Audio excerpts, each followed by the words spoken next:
இந்த கலியுகத்தில் அவரை போன்ற ஒரு கைங்கரிய சிரேஷ்டர் வருவாரா சுவாமி? எந்த நேரமும் வரலாம். ஒருவேளை வந்திருக்கலாம். காலத்தால் நமக்கு அடையாளம் காட்டப்படலாம். அடியேன்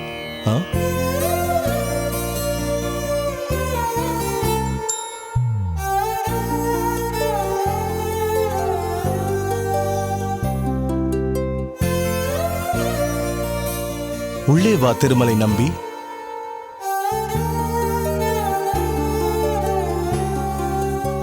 வா.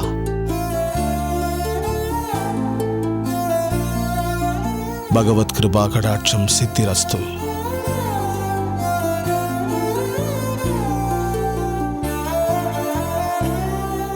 உட்கார். திருமலை நம்பி, ஒரு உயர்ந்த விஷயம் பற்றி பேசிக் கொண்டிருந்தோம். இச்சமயத்தில் நீ வந்தது எனக்கு மிகவும் சந்தோஷத்தை தருகிறது. காரணம், நீ வசிப்பதும் உயர்ந்த மலையில் அல்லவா? அந்த மலையப்ப சுவாமியின் அருகில் அல்லவா? அந்த உயர்ந்த நிலைக்கு என்னை அழைத்துச் செல்ல வழிகாட்டியவர் தாங்கள் தானே சுவாமி? இருந்தாலும் எத்தனை பேர் நான் கூறியதும் உடனே ஒத்துக்கொண்டு அக்கைங்கரியத்தை செய்கிறார்கள். வேங்கடனின் கைங்கரியத்திற்காகவே நீ பிறந்திருக்கிறாய். அது என் பாக்கியம் சுவாமி. ஆமாம், உன் கையில் இருப்பதென்ன?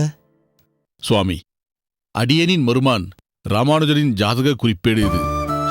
இதை தங்களிடம் சமர்ப்பித்து ஆசி வாங்கி செல்லலாம் என்று வந்தேன். ஓ, ராமானுஜன் ஜாதகமா? நாட்கள் எவ்வளவு வேகமாக ஓடுகின்றன. இப்போதுதான் மருமான் பிறந்திருக்கிறான் என்று நீ என்னிடம் சொன்னது போல் இருக்கிறது. அதற்குள் 1 வருடம் பூர்த்தியாகிவிட்டதா? ஆம் சுவாமி. என்ன சொல்கிறான் உன் மருமகன் ராமானுஜன்? ஜாதகம் என்ன பலாபலன்களை சொல்கிறது? பார்த்து விட்டாயா? பார்த்து பரவசமடைந்தேன் சுவாமி. அதை தங்களிடம் தெரியப்படுத்த வேண்டும் என்றுதான் ஓடோடி வந்தேன். உமது மருமான் ஜாதகம் மிக உயர்ந்த சுத்தமான ஜாதகமாகவே இருக்க வேண்டும். வெகு நாட்கள் கழித்து பிறந்த தபப்புதல்வன் அல்லவா அவன்?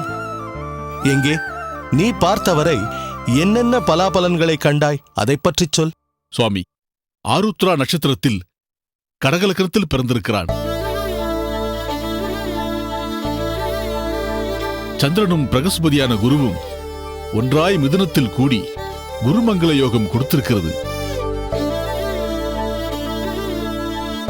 10ஆம் இடமான கர்மஸ்தானத்தில் சூரியன், அதுவும் அவரின் உச்ச வீடான மேஷத்தில் இருப்பதால் வெளியொளியோடு உள்ளொளியும் நன்கு பிரகாசிக்கும்படி திகழ்கிறான்.